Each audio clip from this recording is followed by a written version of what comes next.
Hi friends, welcome back to the channel, and this is your daily news. So I want to start with this. Look at debt ceiling talk, right? Biden McCarthy, debt talk ends with optimism, but without a deal. Okay, give me my deal. Where's my deal?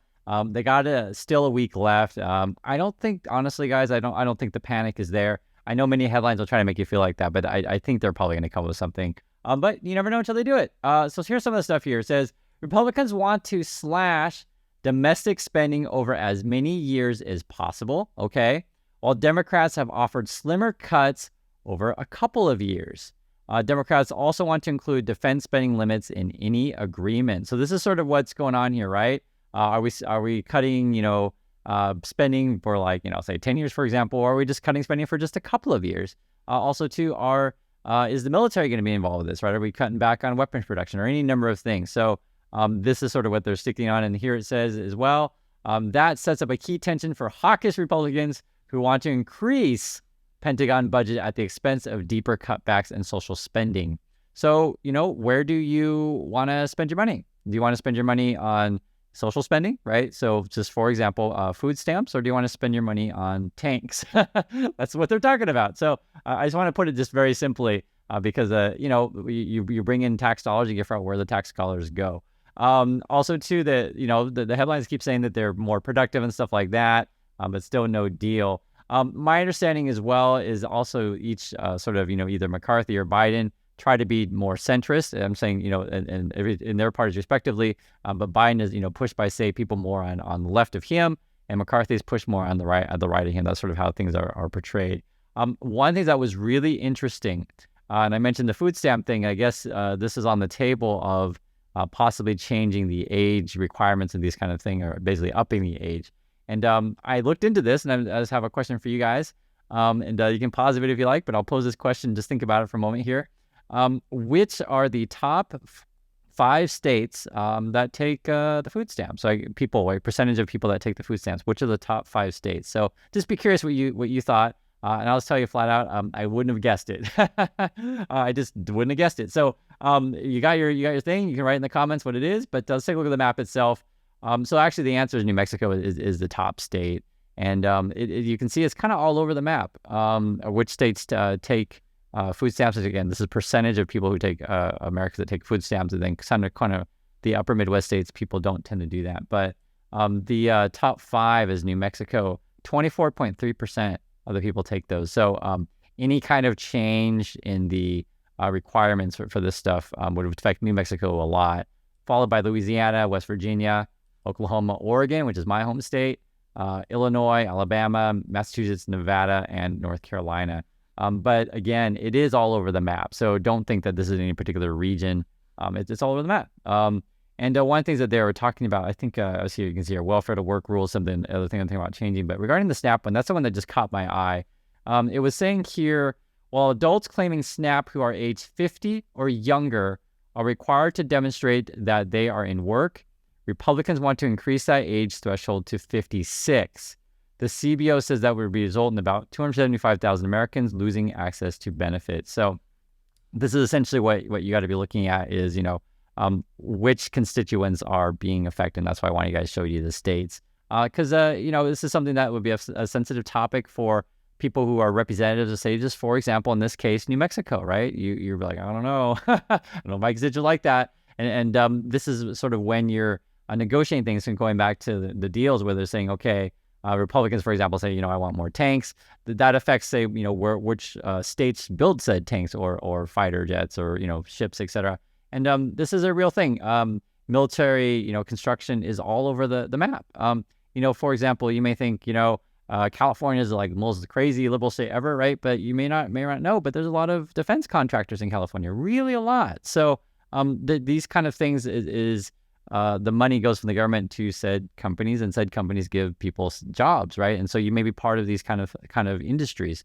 The same way that, say, for example, you cut other kinds of things, just for example, say the food thing, that may, affect certain people depending on which state you're in. So this is sort of part of stuff is they're doing, and neither side really wants to cut spending that would benefit their constituents, but we essentially spend more than we take in. We could certainly raise taxes, but the Republicans aren't into that. And even though the Democrats probably would want to, it's not like it's just not popular to do that. So it's not popular to cut things that benefit your constituents or raise taxes on your constituents. However, with that said, you got to balance the budget somehow. So I just wanted to throw that stuff out to you guys. It's never popular to do either things, right? So you guys understand what I'm saying. One thing I thought was an interesting one. This probably will get buried, because it's not as big as the debt ceiling talks. But this was an interesting one. You can read it. Chinese citizens sue Florida over ban on home purchases. This is a issue that DeSantis is pushing here. So this is over on DeSantis's Twitter. I'm going to talk about another Twitter thing in a moment here.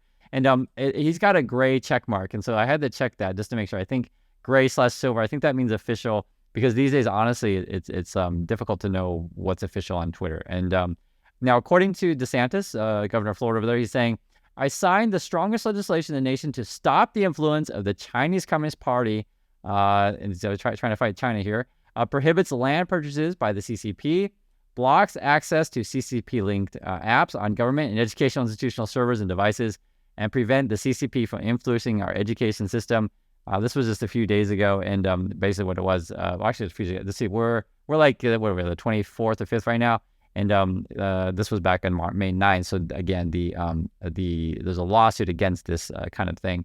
And I was looking at it, and I'll just say it's a bit more complicated than you think. So on the surface level, I'm actually with DeSantis on this one. I have no problem saying, okay, we need to limit, say, foreign investment in properties, these kind of things, because it's driving up prices. And this is actually a thing that is a problem in many places around the world where you have essentially big Chinese money coming in and buying places for cash.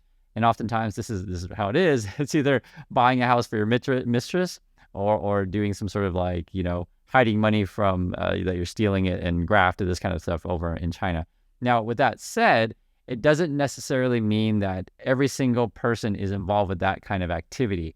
And so this is where it gets a bit dangerous in terms of blanketing blanket over like any particular group of people. You guys understand what I'm saying? So I'm just recognizing that yes, 100% there is a problem here, but it doesn't necessarily mean everyone. And like, just for example, let's say you hire someone from another country, and they come and they live in such place, and they want to buy a house, and they work at a company for 10 years or etc., and they have no connection with the party like that. They just want to buy a house for their kids and have a family and have a life and be a decent person. It gives my point. So I just always caution you on just blankets of any groups of people. So please be aware of that. But in terms of how we would enforce this thing, my personal opinion would be like, let's say like, instead of, because the way that my understanding right now is DeSantis is more targeting like an individual, which would be different than say targeting an investment company, right? Like an investment firm from China that wants to just buy a cash, would be very different than say just individual. So this is an interesting issue, and I think it'll be swept under the rug, but I do want to mention it too, because I think it's an interesting one. Also too, Jamie Dimon, he's always talking about stuff. So he's saying here, right, warns souring commercial real estate loans could threaten some banks. I've been warning you guys about this one for a while. We've just been seeing the writing on the wall. And in fact, I had a chat with a friend over at she's in San Francisco right now, and we were talking about the Nordstrom situation. And I'll just give you an example. So for those of you who are in the Bay Area, please chime in on this one. But she was saying the Nordstrom had closed at the Westfield Mall. I saw that at the news, and I was like, okay, I don't live in the area, so I don't know. That's why I asked her. And I guess that one was a big deal because Nordstrom there is like the top 3 floors is what she said. And she said also too, you go to where the office buildings are in San Francisco, and they're just basically vacant. So this is a problem, right? Especially for people who invested a lot of money in that real estate, expecting to find tenants, and you can't find anyone, and people are pulling out. Moreover, Jamie Dimon was saying stuff like, we may see unemployment go to 6 or 7%. We may even see interest rates. This is what he says. I think everyone should be prepared for rates going higher from here, up to 6 or 7. So that's quite interesting. He's definitely not banging the rate cut drum. So we'll see. I'll just say I don't know when the market's like rallying, even though the Fed keeps raising rates. I don't quite get it myself. It doesn't make sense to me. But it is what it is. And going to also to things that don't make sense. I guess there was a bit of fake news. I don't run in these circles, but I guess it was a real thing. So you can read the headline. How fake AI photo of the Pentagon blast went viral and briefly spooked stocks. So what the heck? So If you guys were watching the market during this period, or you run in these circles, I'd love to hear like how widespread it was. But evidently, like here's an example. It was this is the it's a state sponsored by the Russia, like a Russia Twitter account. It's a Russia Times, and actually a true story. They invited me to come on their show. It was a year and a half, a year and a half ago, something like that. I declined, and I want to be very clear. I declined, and actually, some people in the community were like, "Chris, you should just go on TV because it's awesome for you." And I'm like, "No, dude, it's Russia." So I made the right decision. That I hold to that, and I believe this is before Putin invaded. So, but anyway, but they're kind of tweeting out this stuff. You can see this explosion there. I mean, again, this is fake. I just wanted to say that some of these things on Twitter are blue check marks. So, for example, here Bloomberg feed, and it's got a blue check mark, and it kind of like gives the appearance of being real. So they tweeted out it as well. Got 1.7 million views. You guys can see it. And this is the danger of the Twitter system. And we've seen this before, these headlines where on Twitter you can pay with $8 a month because that's what Elon wants, and it gives your account the feel of authenticity. For example, there were scams running around that was like, someone would call themselves, Verizon customer service. So you could call yourself, American Airline customer service or whatever, right? You could give the appearance of a company, and then you would basically kind of spam out things to try to get people's, credentials and information, like, privacy stuff. Like, give me your social security, that kind of stuff. So these kind of things, though, of the fake photo can actually affect the market. And then I guess over in Arlington, the fire department there had to say there's no fire, there's no problem, anything like that. So that was this morning, yesterday. So if you guys saw this in the news, please let me know. And this is an interesting one that this other person on Twitter was saying, like, sir, if you take a look at something like the New York Times, it makes it hard to know what's real and what's not real because, maybe some of these have the blue checks and some of them don't. And this is just like, you got New York Times Music, New York Times Video, New York Times Travel. Like, you guys know how news outlets will have different accounts for that sort of thing. Speaking of social media as well, TikTok is suing Montana. If you guys remember, Montana put a ban on TikTok, and they were going to fine, I think they called it like the entities who act in it. And someone was saying in the comments it's probably going to be like your Google Play or your Apple Store. It would be like anytime someone downloads, TikTok from that said store, they would be like $10,000 a day. I think it was something like that. So TikTok is suing over this, and they're claiming free speech. We'll see. This may end up being a fight the next year. We'll see if it ends up being an election issue, which would be kind of funny. And this is just how it is. Imagine these old politicians on stage, talking about and arguing about TikTok poisoning the minds of our kids and stuff like that. And it doesn't have to be a campaign issue. I just find it funny. I have to say, I personally don't like TikTok. I don't use TikTok. We'll see if this becomes an issue. Regarding social media as well, this was a really, really, really interesting one. So evidently there's activist investors here, TCS Capital.